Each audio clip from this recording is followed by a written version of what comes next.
Across Canada, people have been going missing for decades. As of last month, 2 teens would also vanish 300 kilometers apart in Alberta.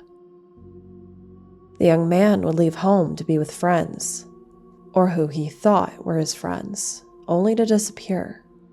While the young lady would last be seen at a local mall, only to be found dead kilometers away in a rural area. What happened to these 2 young people, and why are those responsible still walking free?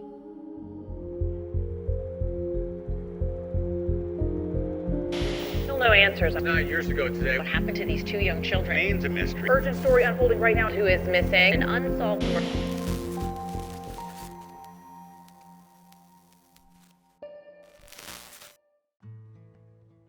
"14-year-old Samiel Bird was born to his mother Alana and his father Justin. He is a member of the Paul band, Paul First Nation in Alberta, and as most teens, would always be on Snapchat, Facebook, and Instagram messaging and talking with friends and family daily. He is described as a skater boy who was polite, funny, and had a lot of friends. He was also charming, so girls loved him.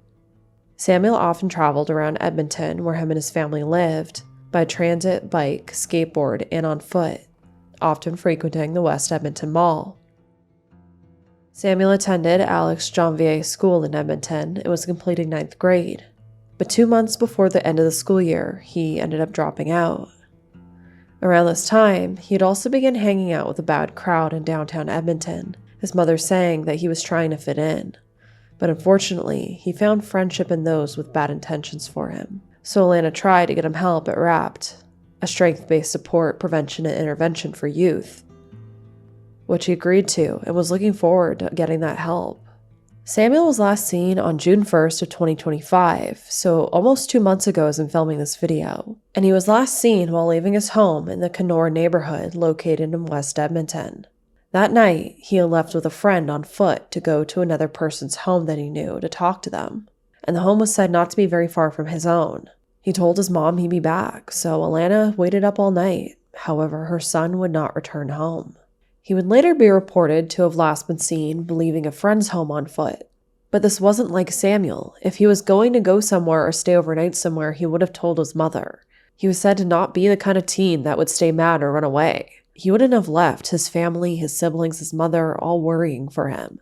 Yet after leaving his home on June 1st, Samuel has not been seen by his family or his friends allegedly, and he also hasn't accessed any of his social media accounts that he had been using daily. It all just abruptly stopped, which is extremely concerning. On top of that, his sister's birthday would pass, and still Samuel did not reappear. With days passing with no signs of her son, Alana would take to Facebook to spread the word. In one post on June 10th, she wrote, quote, "Hello friends and family. My son Samiel Bird has been missing now for a week. I've already made a police report and I've asked all his friends, and not one person has heard from him, so I'm worried sick. Right now he has a black eye and a cut with stitches on the bridge of his nose and a cut with stitches on his cheek. He had an important doctor's appointment Friday that he missed. No matter what he does, he always checks in or messages me. Sam, if you see this, I love you so much and we want to know where you're okay. You aren't in trouble. Please call Mom. I love you, my boy." End quote. Samuel, if you are just hiding, please just come home. Just call Mom, call us, anybody, just to let us know that you're okay. My kids are taking it really, really hard, especially his younger sister, Emily. And I worry about my mom. And like, I just take it like day by day, more like minute by minute. Sometimes I'm okay, and then sometimes I'm not. So that makes me wonder what had happened to Samuel before his disappearance, that he had these injuries when he disappeared. Was that something related to fighting, possibly with these friends, or maybe fighting other kids with these friends? How did he end up with these injuries? And what really gets me is that same group of kids that Alana questioned, that allegedly claimed to have not seen Samuel since June 1st, that only group of friends that Samuel had been hanging out with, have not asked if he has been found once. Authorities would also question those teens that he was last with, but I've not seen any update as to if they have any information regarding anything that happened that day. Makes me wonder, What did they have to go to that other friend's house to talk about? Who was this individual? And where did Samuel go after that? But all of this would grow even more concerning when we learn the next information. Not only has this family had to deal with Samuel going missing, but not long after he disappeared, his mother would begin receiving graphic and disturbing images and videos involving an individual that she believes is her son. And in these videos and images, she can allegedly see people assaulting her son.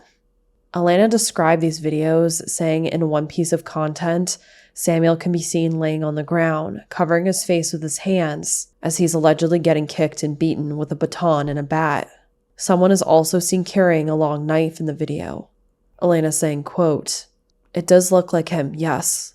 I don't want to confirm because a part of me doesn't want to believe it. People are coming forward and sharing stuff that they see online, and some of these kids or people are sharing stuff publicly, and it's really hard to see.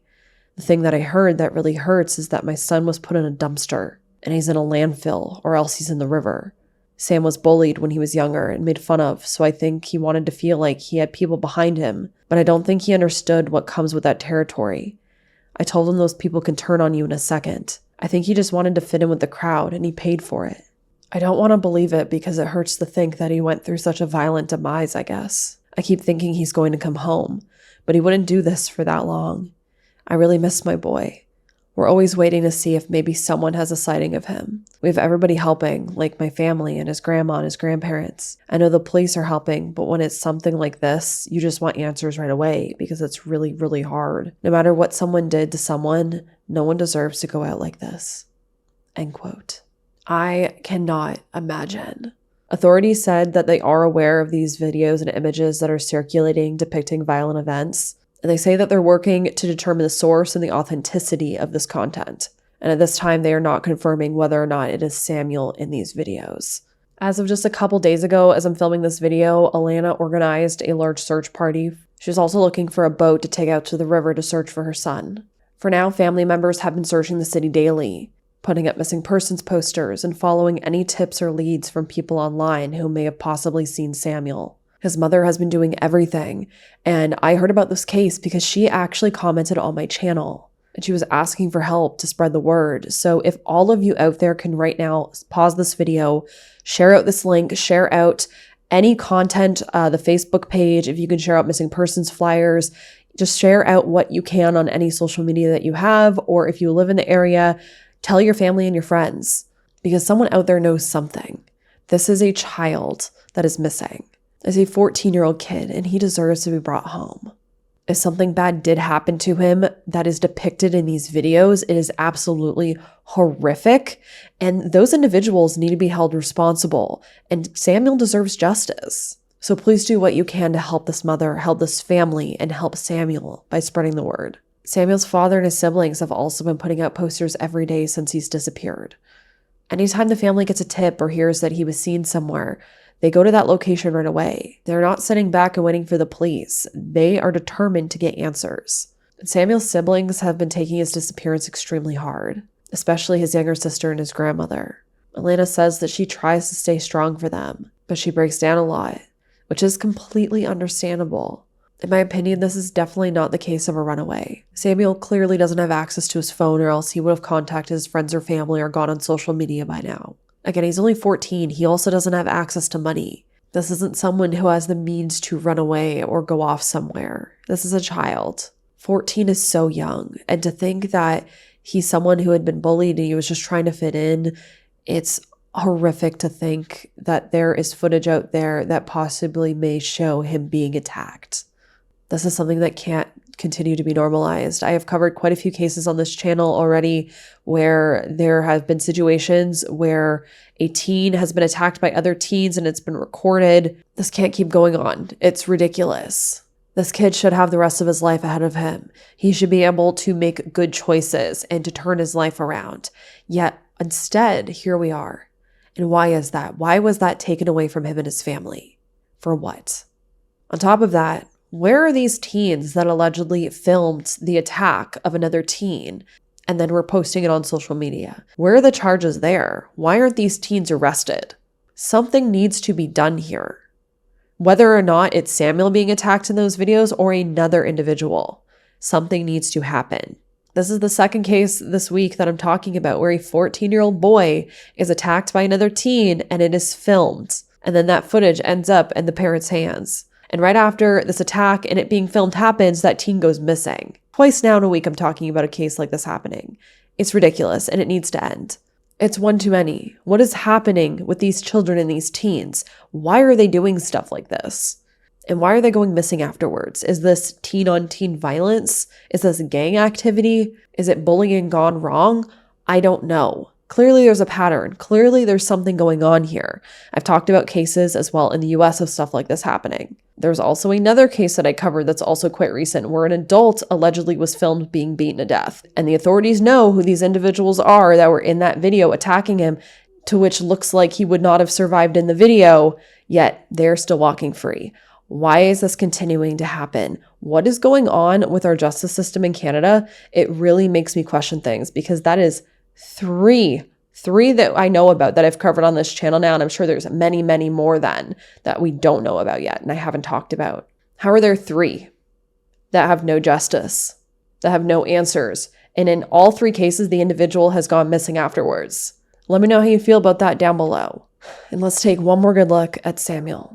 Samiel Bird is described as standing 5 foot 8 inches tall with a slim build and has brown hair and brown eyes. He is known to frequent the West Edmonton Mall and is familiar with both West and South Edmonton. In our second case today, we're going to be speaking about the mysterious death of a teen found in an abandoned car. 16-year-old Jordyn Riley Dines was born in 2008 to her parents, Jody and Murch, and had 2 brothers named Jacob and Joshua, as well as a sister named Julianne.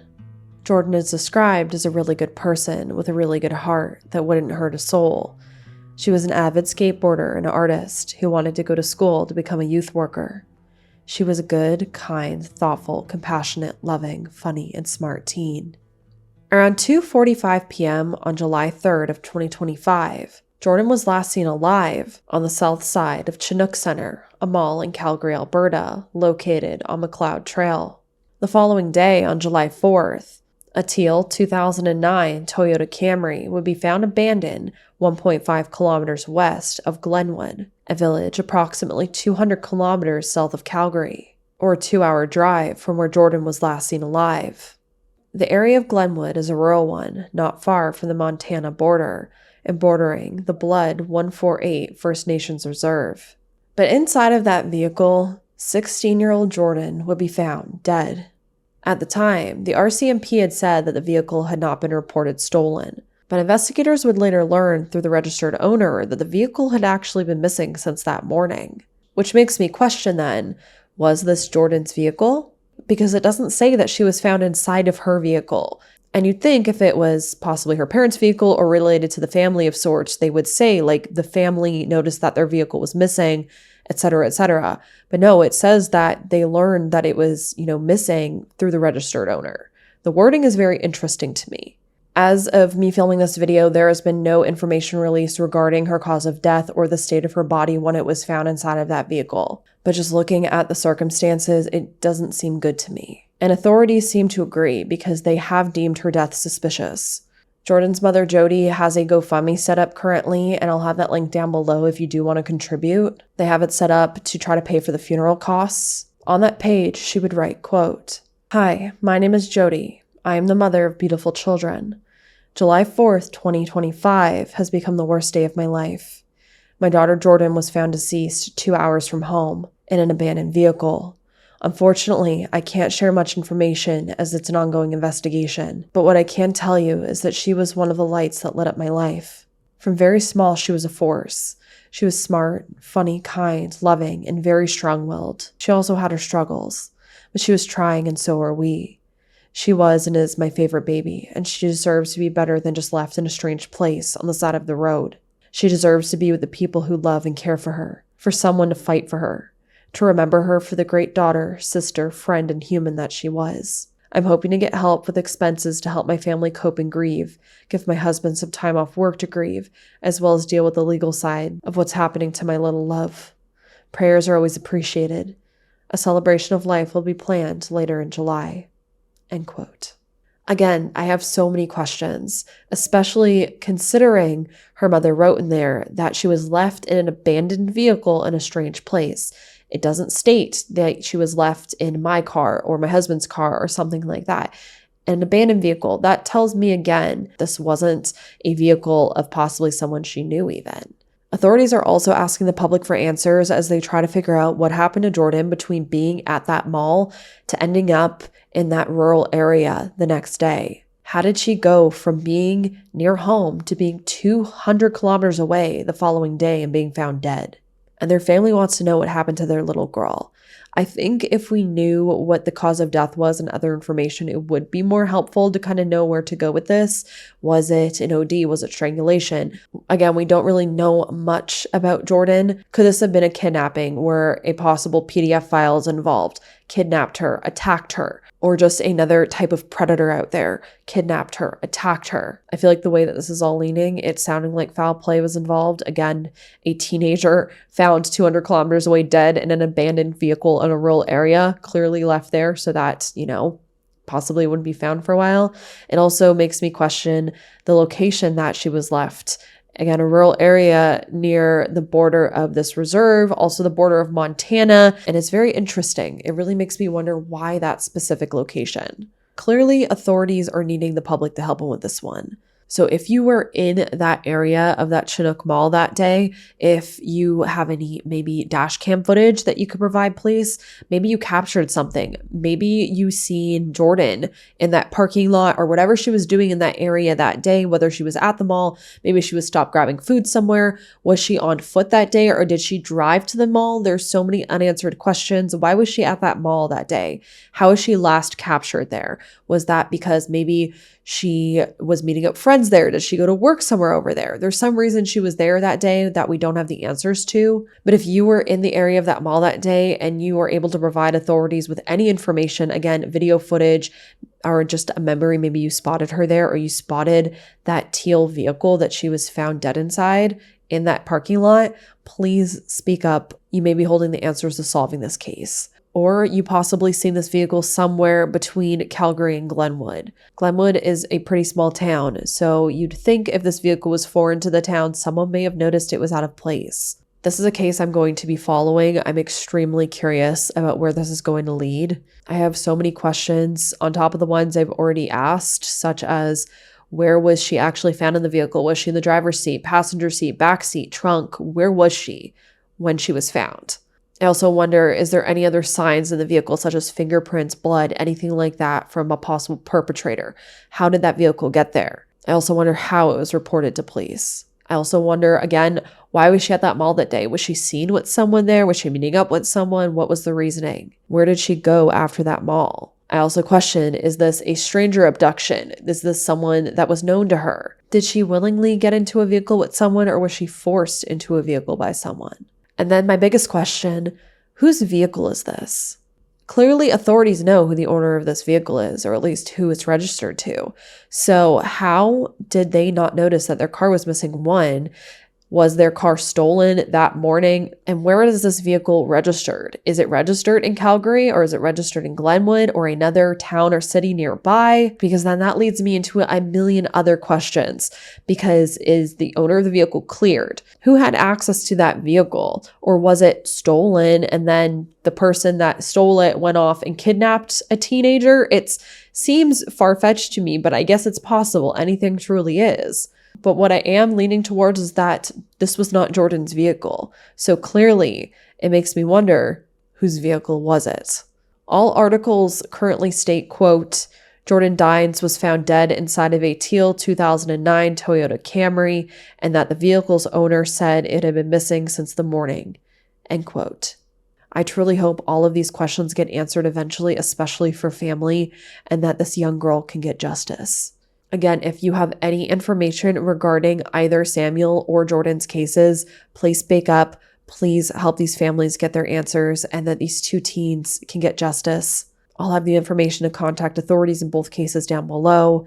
And what I am really curious about is how you feel about these two cases. Also, do you have any more information on either of these cases? I'll be in the comment section chatting with you all about it. As always, my heart goes out to these two families. I truly, truly, truly hope answers come. And as I always say, I hope you all stay safe out there, lock your windows and doors, and I hope to see you in the next video.